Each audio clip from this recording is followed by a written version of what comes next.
Indian Canyon, don't care who you are. Every trucker has that one mountain. The one that makes you sit up a little straighter, reach for the shifter a little sooner, and remind yourself that no load is worth getting in a hurry over. For me, that's Indian Canyon between Helper and Duchesne, Utah. You start out in Helper, sitting around 800 feet above sea level, and before long you're climbing toward more than 9,100 feet at Indian Creek Pass. Mile after mile, the road just keeps reaching for the sky. Some of those grades hit 8%, and if you're heavy, that old Detroit, Cummins, or Cat is going to earn every paycheck it ever got. But this isn't just another mountain road. This is one of the main arteries feeding Utah's Uinta Basin oil fields. Every day, the canyon echoes with the sound of big horsepower pulling hard. Crude oil tankers, vacuum trucks, water haulers, lowboys, oversized equipment, and enough heavy iron to build a small city roll through there. The crude haulers are a different breed altogether. Many of them gross anywhere from 104,000 to 129,000 pounds, crawling up the grades with every ounce of torque their engines can produce. You'll see doubles hauling crude, long combinations stretched out around the curves, and some of the biggest trucks on the road. The 12-axle centipedes. Those giants seem to take up half the mountain when they come around a switchback.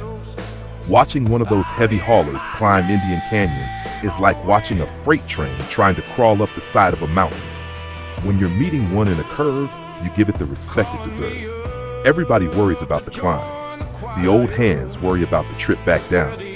Once you crest the summit, Indian Canyon reminds you that gravity never sleeps. Long downgrades, tight switchbacks, horseshoe curves that seem to wrap around the mountainside forever. You don't ride your brakes up there. You pick your gear before the hill starts, flip on the Jake brake, and let the truck work for you. The old-timers always told me, if you're wondering whether you should grab another gear, you're already one gear too high. That's wisdom earned the hard way. Indian Canyon has a reputation. Every single year you'll hear about another mudslide covering part of the highway. Rockslides come crashing down without warning. Avalanches shut the road down during the winter. Every year somebody gets in over their head and another semi ends up sideways, jackknifed, or in the ditch because they thought they could outsmart the mountain. The mountain usually wins. Then there was the year nobody around here will ever forget. A tornado, right up on the summit. You don't expect to hear those words together. Tornado, mountain summit. But there it was. Dark clouds rolled over the pass. The wind started screaming through the pines, and before long a funnel dropped from the sky. When it was over, trees were snapped like toothpicks, signs were twisted into pretzels, and the mountain looked like a giant had taken a weed eater to the forest. If you saw the damage afterwards, you never forgot it. Only Indian Canyon could throw a tornado at you after making you climb to over 9,000 feet. I've crossed that pass when the sun was shining so bright you could see forever. I've crossed it when snow was blowing sideways so hard you couldn't see the hood of the truck. I've watched rocks lying in the road that hadn't been there the trip before.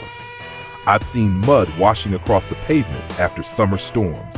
I've seen avalanche debris piled high enough to remind you that nature doesn't care about your delivery appointment.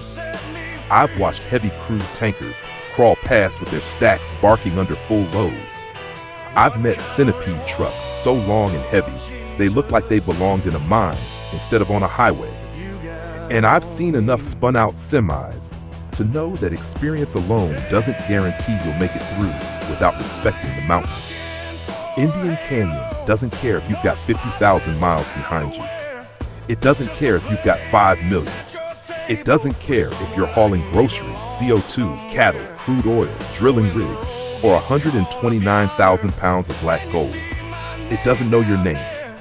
It doesn't care how expensive your truck is or how many chrome lights you've bolted onto it. The only thing it asks is whether you're humble enough to respect it.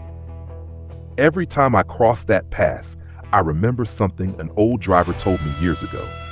He looked over his coffee cup and said, "Son, mountains don't get impressed. They don't care how good you think you are. They just wait for the first fellow who forgets who's really in charge." I've never forgotten those words. Because after enough trips through Indian Canyon, you learn something. You don't conquer that mountain. You simply earn permission to pass through it, one trip at a time.